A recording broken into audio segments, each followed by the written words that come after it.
Yes, ladies and gentlemen, a very, very warm welcome to episode number 50. We've hit the half century of Greenhorn. It's not even Greenhorn podcast, is it? Developing Dads podcast, like episode number 50. I think that's quite awesome. The milestone, actually. I didn't really quite realise how reasonably significant that is. Like, to have 50 episodes of a podcast. We've turned up every single week for 50 weeks. And done a podcast. I guess it's not quite 50 weeks though, is it? Because we had like we were running 2 at a time at one stage, weren't we, Neil?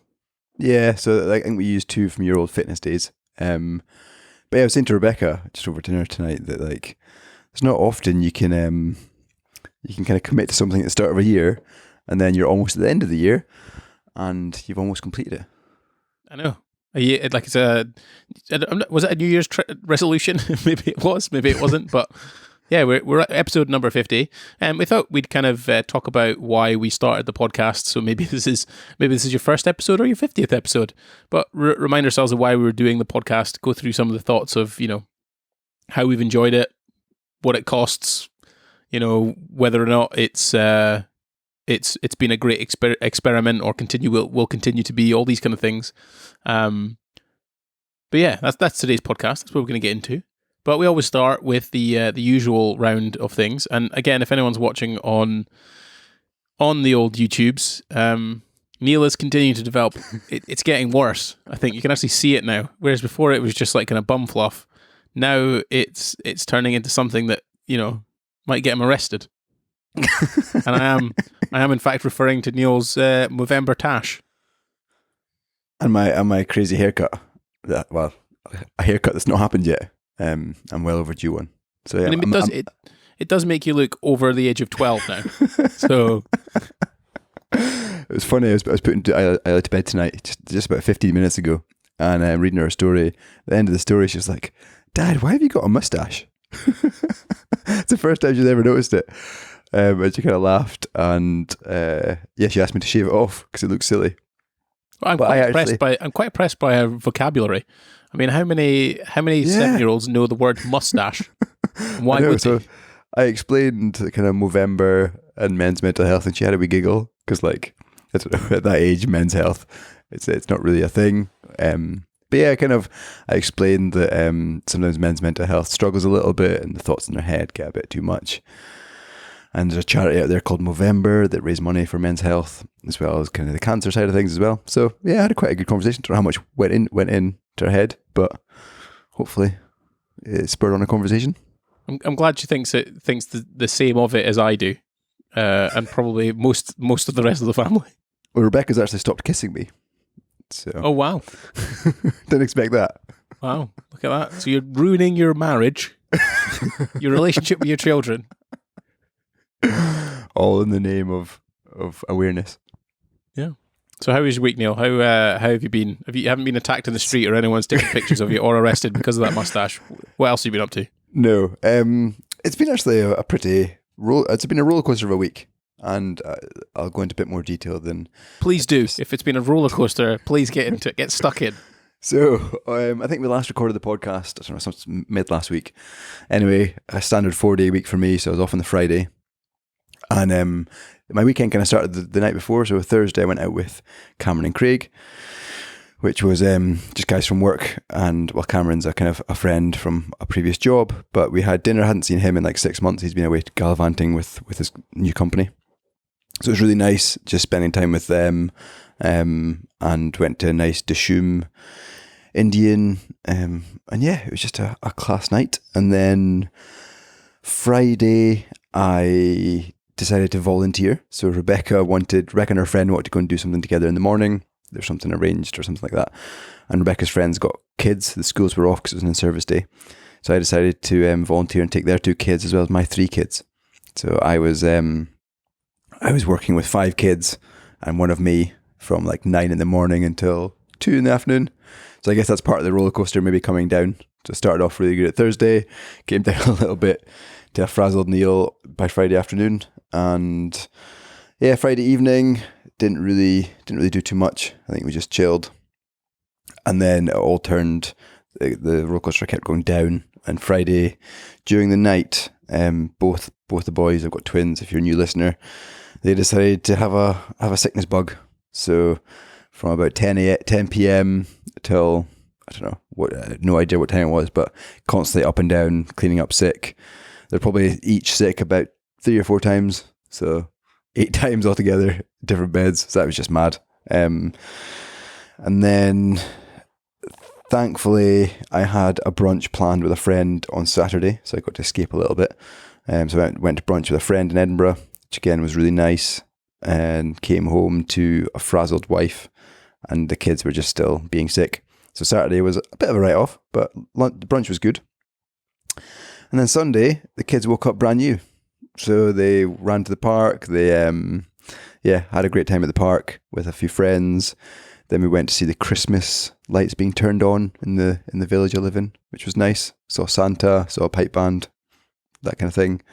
Then went out for dinner with a group of us and their kids. Neil, Yeah, it actually sounds like you've come to the podcast was actually having done something. Because the past 4 or 5 podcasts, you've basically just gone, yeah, not very much. Just, bits and bits. And here you are, you're a socialite. You're having a beer on a Tuesday. It's a hell of a nursery nurse, 5 kids all on your own. A saviour to some of that as well, with the whole sickness bug and all that kind of thing. What a wild week, Neil. I guess I kind of agreed to the 5-kid thing because I feel it'll come back to me one day. It's almost like I'm banking some points. There is, but sometimes I think if I do that, then I'm being overconfident in my abilities. It's not like work where, if I can tick 2 or 3 boxes out of the 10 that someone's asking me to do, I could probably figure out the other 6. But the consequences of losing a child is probably a bit more than, putting a hole in a wall. Yeah, fair. I mean, they were 2 or 3 years old up until 7. That's the kind of age bracket I was working with. So, all right. 3-year-old. So, you're pretty well trained with that one. It's not like you're looking after a couple of 16-year-olds, but if it was a couple of 16-year-olds, they'd probably be out doing smoking somewhere. Anyway, Mr. Greenhorn, how has your week been? I actually, I'm going to have to check my diary. I was so taken aback by your roller coaster. I've completely forgotten what I did last week. I had 1 full day shoot. No, I actually had a busy week last week. Actually, I did have a busy week last week. I had a full day shoot on the Wednesday with a client, which is me up in London. I was doing some filming and bits and pieces. And then I was at the London School of Economics. Neil, very fancy school in London, university even. And I was filming a chap called Cliff Weitzman. I hope I pronounced his last name properly, but it's spelled with a W and it's got a Z in it. So we're working it. And he owns a company called Speechify. So that's basically a thing that translates a bunch of stuff, or translates text into voices, and they use things like Snoop Dogg and all sorts of things like that for translations. And they just started an audiobook thing as well, which is very good. Anyway, he was doing a talk at London School of Economics for the Entrepreneur Club, or whatever it's called. And I was filming that, sweating my backside off, trying to manage 3 cameras and make sure the audio is fine, and just oh god, it's a bit crazy. It's very stressful. So I was managing that, and it's kind of good. It's good to listen. When you're 19 or 20 years old, you don't realize you're 19 or 20 years old until you turn 35, and then you go and meet a 19 or 20-year-old. Very, very bright bunch. Obviously all students. But yeah, it was kind of interesting for me. It was fascinating. And also just because we didn't really grow up in that environment, right? Neither of us went to university. Neither of us have, neither of us grew up in sort of kind of educated academia. Yeah, academic backgrounds. I know our parents were scientists, but they didn't go to university either. It's kind of a different environment, right? It's a different thing. So it was kind of interesting getting involved with that, filmed that. And then the weekend I was up in sunny Warrington, which is a bit like Aberdeen, to be honest. It's basically the same without the seagulls. Grey and miserable. Yeah, and just kind of like a working class town, right? So I was up filming an exercise library for that, and it was kind of good because Aidan is basically he started doing this mentoring thing with me 2.5 years ago. He became a personal trainer basically in lockdown, or just before lockdown kicked in, and I've been ever since for 2.5 years been helping him with his business. And it's been amazing to watch him grow in terms of over these years. And it's not like I've had any, I don't feel like I've given any like profound advice, but he's taken it on board, ran with it. And now, like I think, like I said before, he's basically started becoming a personal trainer in the pandemic. And his business has gone from, making some money to like, it's probably 80 grand a year, 90 grand a year now. Nice. It's cool. Yeah, it's very good, and yeah, it was nice. Anyway, he wanted to do an exercise library, so I was hanging out with him for a bit. So again, it's just chatting him through stuff. He's a young guy, 23 years old. So yeah, that's been really good. And then this past 2 days, I've just been editing, to be honest. I've had a few editing projects and things to do, and then the rest of the week I've got some bits and pieces to crack on with. So yeah, it's kind of like a working week, I guess. So I didn't really get much time with the family. They were all kind of hanging out themselves while I was working up the road. But the next few weeks are quite sociable and they are busy. Like I'm in Dubai twice over the next 4 weeks. So that's going to be interesting. And then I've just got a bunch of other projects that I've got to work on. So yeah, like a busy end to the year.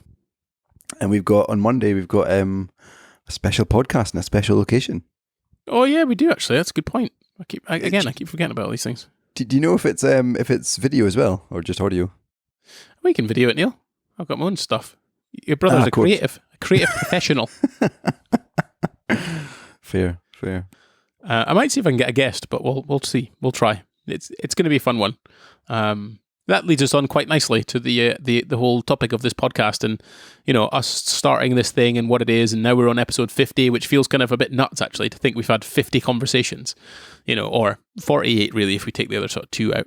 48 hours, 2 days of talking. Yeah, straight 2 days straight. You could listen to us in your ear holes, your earplugs, which feels kind of nuts when I think about it, because a lot of the time when I come up with an idea, and I attempt it, I am probably going to be consistent with it, or at least reasonably consistent with it.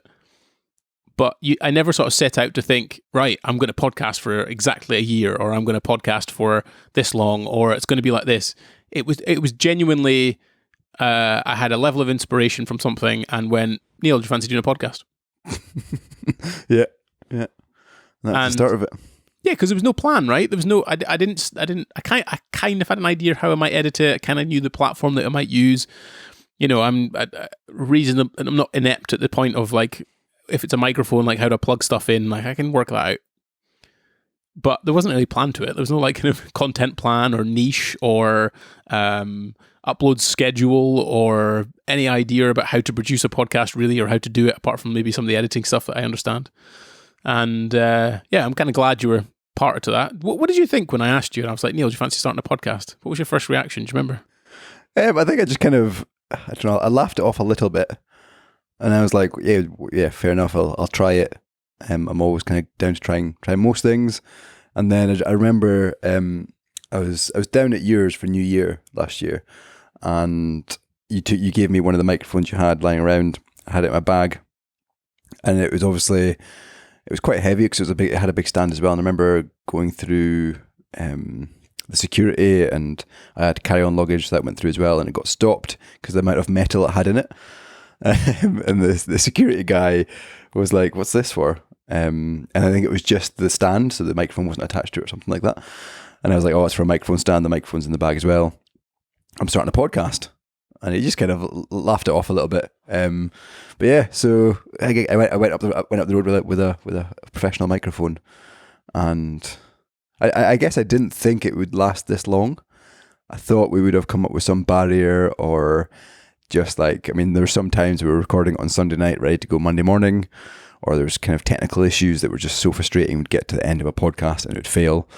So yeah, I didn't think we'd manage to get to episode number 48 or 50 or whatever you want to call it. So yeah, I think mixed feelings about starting it, but definitely glad we did. Yeah, no, I agree. And I don't think I had any mixed feelings. I was just like, I was quite keen to try it out and see what would happen. It's Why like, did you choose a year? Why not like, let's do it for 6 months? I didn't really choose a year either. I didn't choose anything. Like, it was just a kind of case of start a podcast. It'd be quite cool and see what happens. Because I guess the next question I have for you is kind of really around the idea of what you feel like you've learned about podcasting. Like even just outside the idea of podcasting, like committing to something like this for a long time. But then I feel like we've both done something where physically we've had to commit to it, where you've done you've done marathons, I've done my bodybuilding stuff, my powerlifting things. Ultimately, I think we're quite well versed in the idea of overcoming hurdles, right? I think we've done that. So I never thought that it would not be possible. It just always was. Yeah. But then I guess each of these types of things, when you do commit to them, you learn quite a lot over the course of it. So do you feel like there's anything that stands out that you've learned about this process?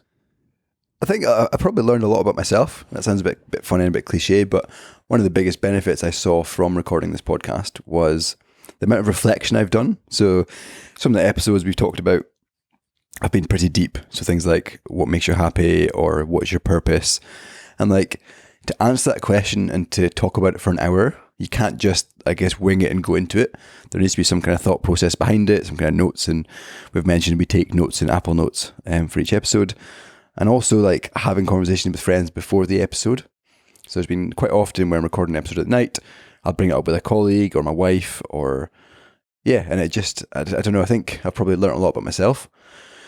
And I've also, has it improved the way I come across? I think probably yes. So I feel I can hold a conversation now better.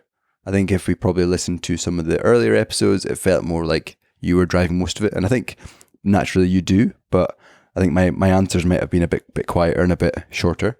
So yeah, hopefully I've come along with that. But just a lot of internal benefits. I find I remember the first episode, you were distinctly nervous about it. Like there's definitely two podcasts in particular that I've pushed you outside of your comfort zone as much as I possibly could. And I think that was definitely the first episode, right? I'd agree. I definitely had a sense that you were nervous about it because I was lucky, right? I'd already done some of these kind of podcast things. I'd hosted one before in terms of like I hosted Scott Baptie's one, asked him a bunch of questions, and like I'd been asked on some podcasts before. So I wouldn't say I was like a pro at it, but I'd kind of got the idea of what the whole podcasting thing was. I've done some live streams on Facebook, all that kind of stuff. So I knew you were distinctly nervous about it a little bit. And then the one when we did one in London Bridge, or Tower Bridge, when you were like, "Are we going to do it here? Everyone's watching." I was like, "I don't care. Come on, let's go." Yeah, we had like not quite a live audience, but 50 or 60 people just stared at us. That was majorly out of my comfort zone. But once you got into it, who cares? Yeah, I know, and it's like that's a good lesson for life. Is like it might feel uncomfortable, and your thoughts of it is scary, but then when you get into it, it works well. Yeah, exactly. I guess one thing that's kept me going for the duration we have and not kind of given up is the thought about our kids having this. So we've never really been into the numbers, never really been into getting the comments and all that kind of stuff. Although that's kind of a nice side effect of it.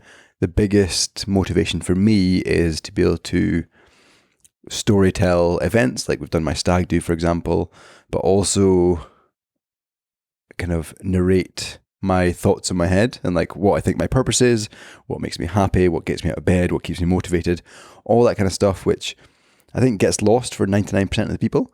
But the fact that our kids now and our grandkids and their grandkids and their kids and the kind of family tree is going to have this archive is the biggest motivator, I'd say, for me. Yeah, it's pretty good. I think it's part of the thing is as well, you're asking yourself questions that, I think in our daily lives, or what can happen in people's daily lives, is that they just get so busy, right?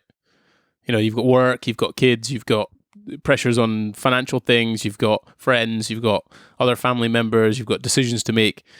I don't know how often it is you sit down and go, like, you reassess or you assess how you're doing as a dad. That's certainly part of this sort of developing dads thing, like contemplating how we got on in certain situations and the things that crop up. But then also our own personal experiences with certain stuff, like how many times have you asked yourself if you're happy? I don't ask myself that ever, really. Yeah. And I don't even assess it. Like maybe I'll have the moment of like, oh, I'm really happy right now. But it's not a case of, it's good to have that acute aspect of being happy, but then it's also, well, is my life actually happy? Like chronically over the past 10 years, have I been happy?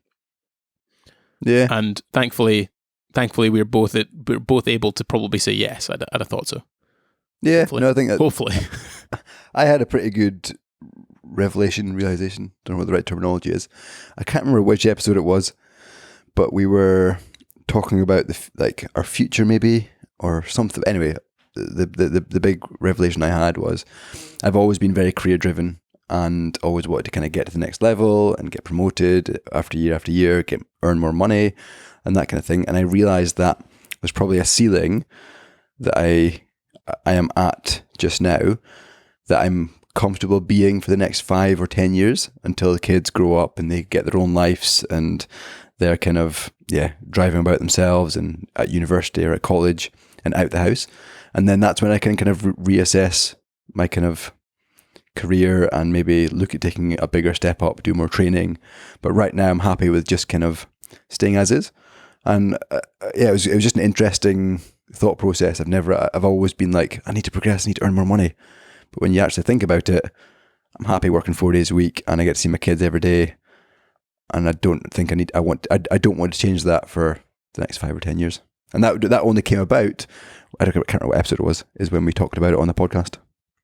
Yeah, no, I don't know. I don't know which episode it is, but I think I challenged, I guess, the idea that, you're just at a time of your life where it's okay to stay in the middle lane, right?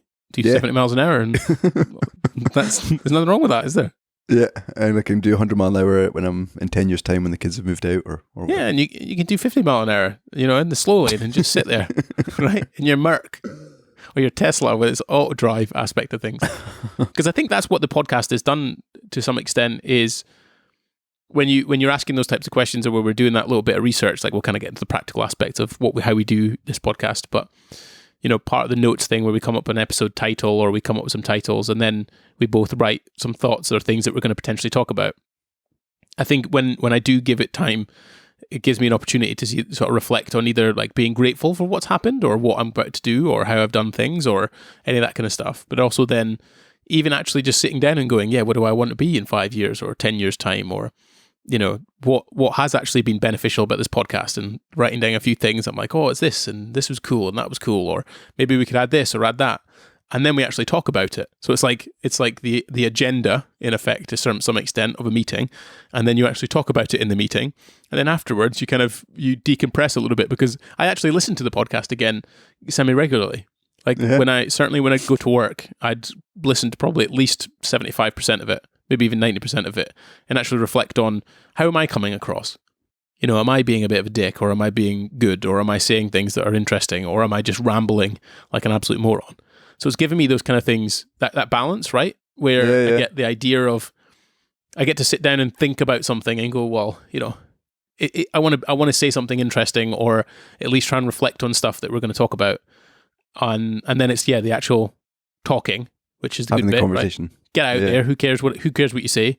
And then it's the assessment. I found that really interesting about the podcast that I didn't actually think about before we started it. I genuinely just thought, just do a podcast. It'll be fun. But it's actually given me those 3 options which I think are really valuable, actually. Yeah, I like that. I've maybe listened to, I don't know, 10, 15 minutes of an episode every so often, but I might challenge myself to do some more. But one thing I kind of took away is... It is good. Sorry, it is good to do that. And I've found it, because I'm listening to it and kind of knowing what's coming up. But equally, I'm kind of like listening out for things where I'm like, I probably could have like explained that better, or I could have said this a little bit better, and then trying to potentially use that for the next one, right? Or because it's not often that you get to hear your own voice. That's true. That's true. And the words that you say, it's rare that a meeting would be recorded unless you've, I don't know, punched one of the members of the staff or something, Neil. But it comes on to my next point about having that conversation. How often do we, before the podcast, I haven't sat down for an hour to talk about one subject with a friend or with a family member. It just doesn't happen in life. Like when you pick a subject, we have that hour to discuss it. And I think having that focused conversation has a lot of benefits, and allows you to really get into a subject and not just go for the high level stuff. It is, it's a shame that in our day and age we have to kind of come up with an excuse to have a conversation, but you kind of, like, most people do that also by going to the pub. Yeah, but I don't know. Again, I think they keep pub chat, and I've been to pubs with friends stuff, the topic changes so much. I think having this hour we have on talking about purpose or talking about the next 10 years, it's really focused in on that and nothing changes. Gotcha. So it's like seeing a therapist. Cool. Yeah, it's like seeing a therapist, right? Where, I think it would be rare if you saw a therapist and they talked about 10 different things. They'd probably focus on one or two things and get you to really think about them and therapize. If that's even a word. There's definitely a weight lifted off my shoulders in some of the episodes, like when we kind of have the debrief of how our week's been, if it's been stressful or life challenges like mortgages a few episodes ago, and that kind of ups and downs of just general life mayhem. Because isn't the funny thing, right? So some of this podcast doesn't make it onto the podcast. Not that I edit anything out. Like, we literally have this conversation, but we do. Like, we're not going to talk about absolutely every facet in our lives, right? That's not going to happen. Yes, I agree. But what it does is, like, we often have like a 10 minutes after, 15 minutes after the podcast, and we talk about some relevant issues that are not for the podcast, but they're for us.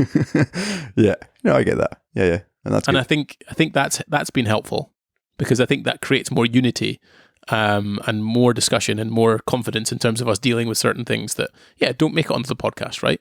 Whereas previously we would have just sent each other WhatsApp messages backwards and forwards, and the tone isn't the same.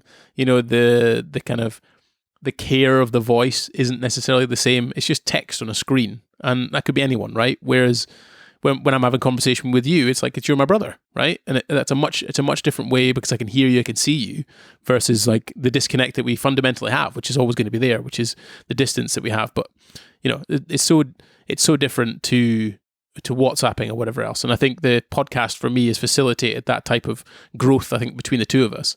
And it's just been an excuse, I guess, an excuse to do it, which is, sometimes you need that, right? Sometimes you need an excuse to do something, because, if I didn't smoke, I don't smoke, but I was working in a pub, I'm hardly going to turn around to my manager and go, I'm just going to go outside 10 minutes for a bit of fresh air.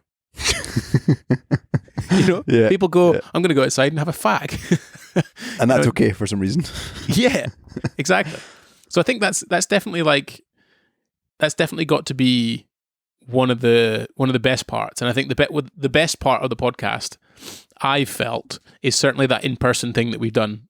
We've done a few episodes in person, and I've thoroughly enjoyed those. I think they're even more fun than this Riverside thing. I think it's I agree with, like, we went through a period in summer that I was down in London quite a lot, and we did quite a few episodes. You were up here, we did one in the bakery, and we've got one coming up on Monday, which I think is going to be one of the highlights, especially to see the setup we're going into. So yeah, the it's just doing a different thing. And like, I look back at that 360 when we did at Tower Bridge. Yeah, I might have been dreading it, but after it, it's an awesome product. It's an awesome bit of, I don't know, history or whatever you want to call it. I can't remember who it was. I was showing somebody from work it, and like I was showing, you can pan around. And he was fascinated by it. And also the bakery, like we did one in the bakery, which is now no longer a thing. Rebecca's kind of wound that business up.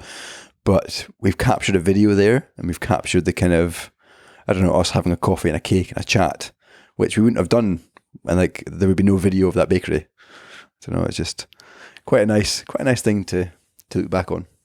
Yeah, and there is something else that's much more tactile about being in person, right? That's definitely something that I think I would change about the podcast if I could. Like, if we lived nearby each other, I'd basically just have us like a stationary podcast thing, and yeah, that would be good. I'd really like that. So maybe if we continue this and we continue to do it for some time, then by the time we're retired, we'll be able to just, once a week, I'll just fly up in my jet. Yeah. Or I'll drive my Bentley down. Yeah, you drive your Bentley down, Neil. Is there anything you change about the podcast? Anything I'd change? I don't think so. I keep going backwards and forwards. Is weekly too much? But I don't think it is. But like, I mean, I don't know why, but this episode has been easy to get to. But the last maybe 3 or 4 have just felt a bit of a chore and a bit of a. And I don't know why that is. Is it because we're not as organized? Is it because, I don't know what it is. But I think it's the pressure of an idea, right? Yeah. This episode's easy because it's just talking about why we're doing it. Yeah. But there's some of the topics is quite hard to think of one. And that's, I think it's because, I think the hardest part is actually because of the idea, because we don't feel like you've got anything to talk about. But then often when I've come totally unprepared, I haven't thought about anything and I'm just like riffing, it's actually turned into a podcast. You know what I mean? Like, Yeah. remember when I drove all that way up to your house, and we were sat down about to have a beer, and I was like, "Oh no, we can do a podcast." And we were like, "What are we going to talk about?" I was like, "I have no idea. Let's just have a chat." Yeah, and I remember it that. worked, right? And I think I do think that we probably put too much pressure on ourselves to come up with an interesting topic because, again, let's be honest, like there's probably like 2 or 3 people listening to this, and we can probably just sit here and just have a chat, right? Yeah, it's true. It's true. There's no. I don't think there's always a need to have a title necessarily. I think it's important that we try to find one, but equally, I think that if we're not feeling it necessarily to come up with some idea to do it, we just get on the podcast and have a chat. We just chat about it because that's what the podcast is about, right? It's not necessarily about entertaining an audience. It's exactly like you talked about in terms of its direction is about an archive of our lives and our thoughts and our feelings for those who are in the future and want to listen to it potentially. Certainly our loved ones, right? Yeah. It's our Polaroid pictures. Yeah. And like I always, I was chatting to Craig, who's the CEO of the company I work for, and he was like, "Oh, how are you getting on with the podcast?" This was only 3 weeks ago. And I was like, "Yeah, it was great." And he actually asked why we're doing it. Or like he was like, "How many listeners are you getting per episode?" And I was like, "I don't really know. Can I give him an average?" But I was like, "We're not really following that. The reason we're doing it is to kind of keep those memories and have those memories. So if I get hit by a bus tomorrow, or when our grandkids are born, they've got some kind of, this is who Neil and Gordon were. This is what they kind of stood for. This is their values." And that's as I mentioned in the podcast, that's the most important thing. And that's how I. What did he say? He loved it. Yeah, he's like, "Wow, I've never thought about that. I've never thought about a reason of why you do that podcast." And he was really kind of taken aback because he's got 2 kids. They're kind of older now. One's moved out. One's in like late into secondary school. And yeah, I think he was a bit taken aback in terms of our thought process and having that kind of memory bank, whatever you want to call it. Because I think a lot of people think about their legacy, right? And they often look at they consider the idea of the legacy being something like, I don't know, the Napoleonic War, right? Getting a statue somewhere. Do you know what I mean? Like it's some sort of like, I don't know, curing cancer or being the first man in Mars or the first person on the moon or, these types of things. Like, what kind of legacy have you got? When sometimes I actually think that, well, yeah, outside of the idea of, someone saying to you, you were a kind person, you were a good teacher or, a good husband, that kind of thing.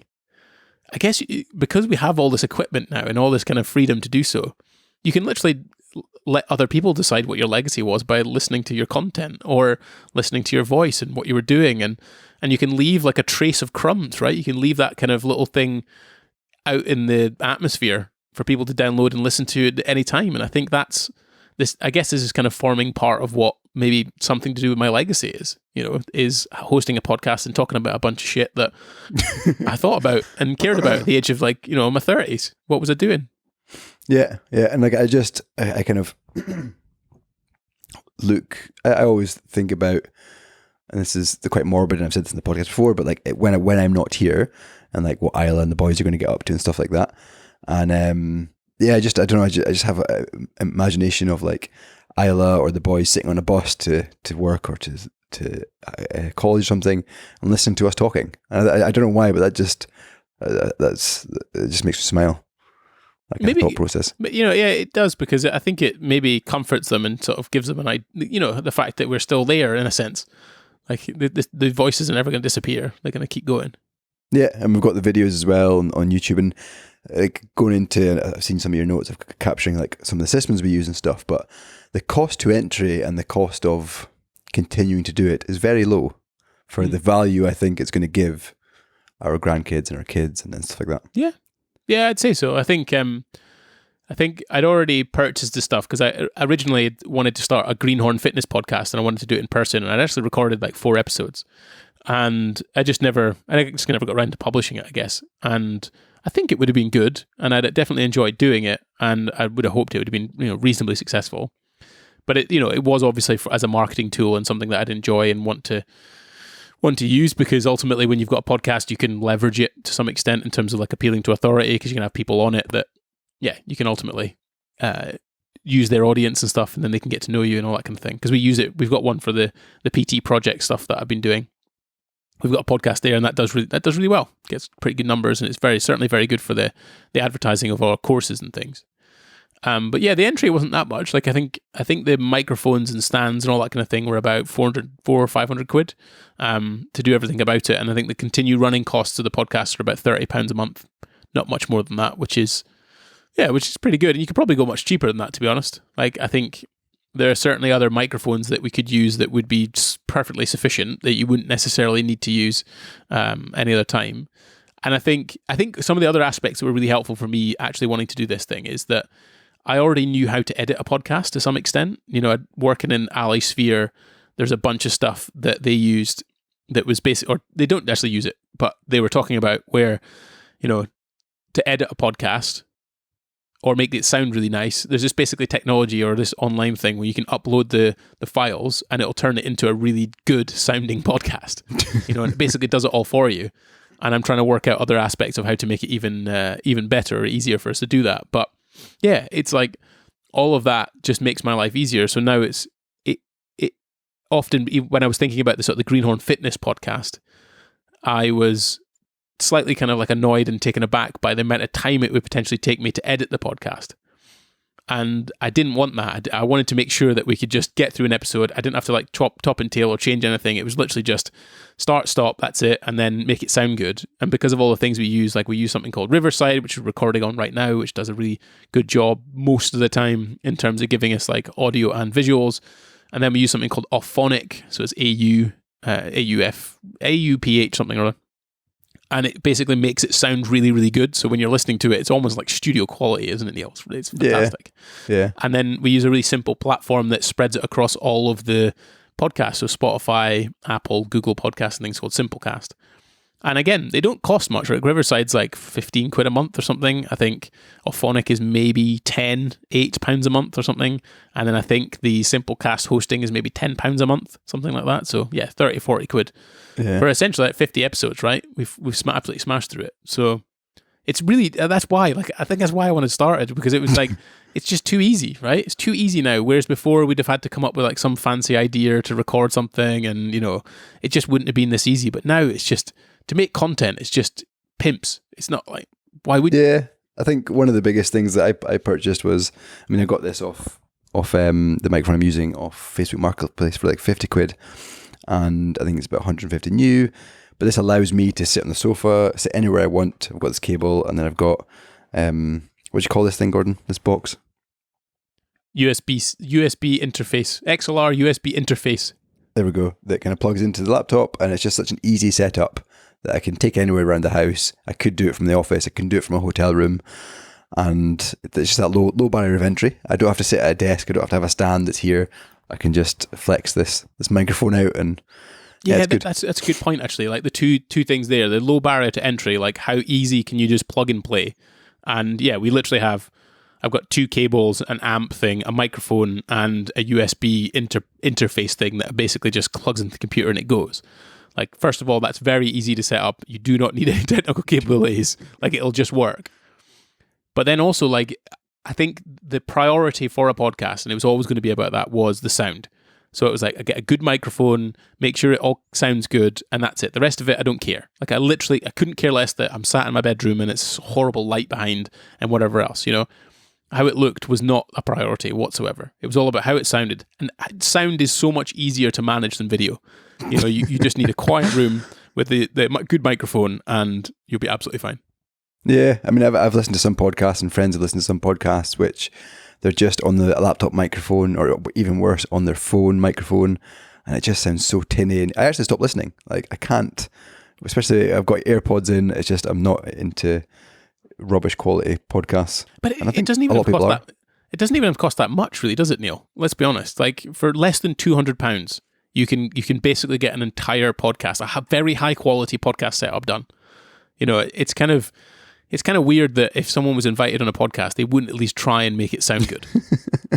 I know. And that's kind of a bit of not an issue, but something that, like, when we get guests. I know it doesn't really matter if guests have bad microphones, but yeah, you want to kind of keep that audio quality up. And I know Tim Ferriss, he actually sends like a good microphone and like just an easy USB plug and play microphone to the guest, so the audio quality can be the absolute prime, because video is just a laptop webcam, but audio is where it's at. Oh yeah, because it's like you say, you just can't listen to bad audio. Absolutely not. What would I've got a kind of curveball question. Name kind of one or two highlights from the last 50 episodes. One or two highlights. I would say certainly one of the biggest ones have been the in-person ones. I think I've just really enjoyed them. I think we've made effort to get them done. And yeah, I just particularly enjoyed them. I just thought they were good fun. I thought they were adventurous on some of them. I thought they were pretty good. And I just genuinely enjoyed the overall aspect of doing something in person. Oh, we did one that was walking as well, which is just totally different. Forgot about that one. Yeah, just trying to do something, right? And then maybe a second highlight. I'm trying to think, really, to be honest. Or a specific episode that like reaches out, or you think about that comes to mind.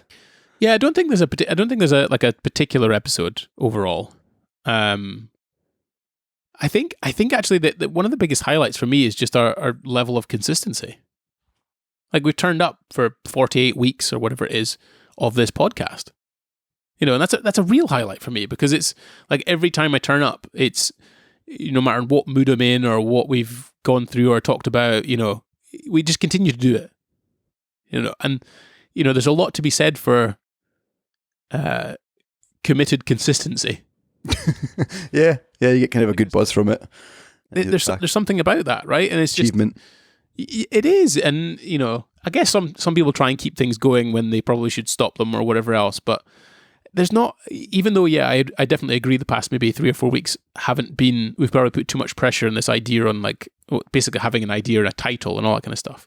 And again, it's just, I think it's reminded me to be like, just remember why the hell we started this podcast. It's not about entertaining an audience.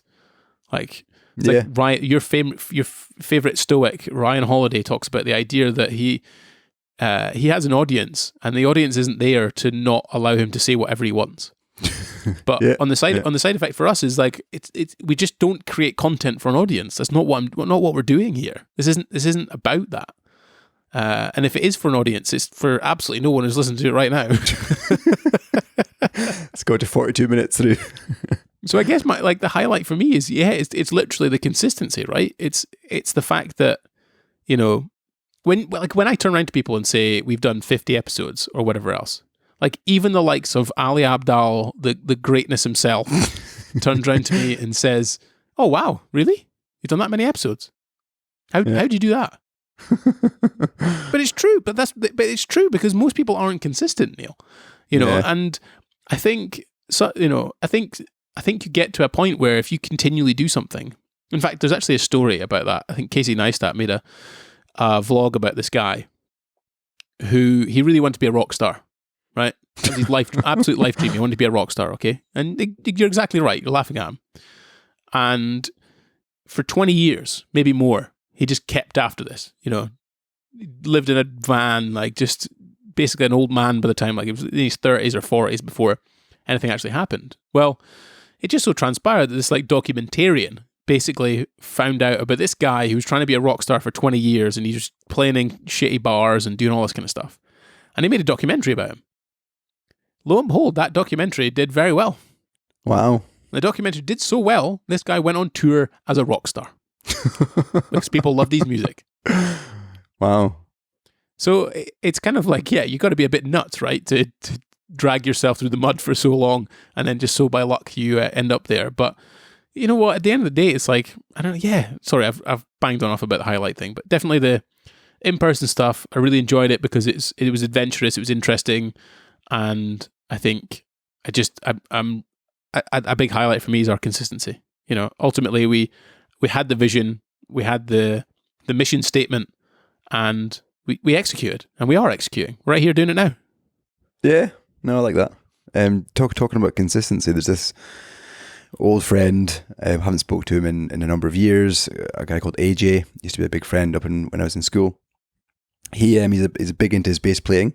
I've never met somebody so passionate about playing bass, but every day he shows up on his YouTube or on his Facebook or on his Instagram and records a video of him playing bass. And he still gets like, I don't know, 10, 12, 15 views a day, like, or not a day, sorry, one video, but he still turns up. He's been doing it for about 10 years and he just loves it. And I don't know, I quite admire that. Like, it's quite low quality, bass is very good, but quite low quality videos on a bit of a cell phone or mobile phone. And yeah, he's just turning up. There's a book I'm reading at the moment by a guy called Derek Sivers. It's called Hell Yeah or No. Neil's about to buy it. I'm just looking it up. But there's something about this. I think I'll read one of the small chapters, if you don't mind, Neil.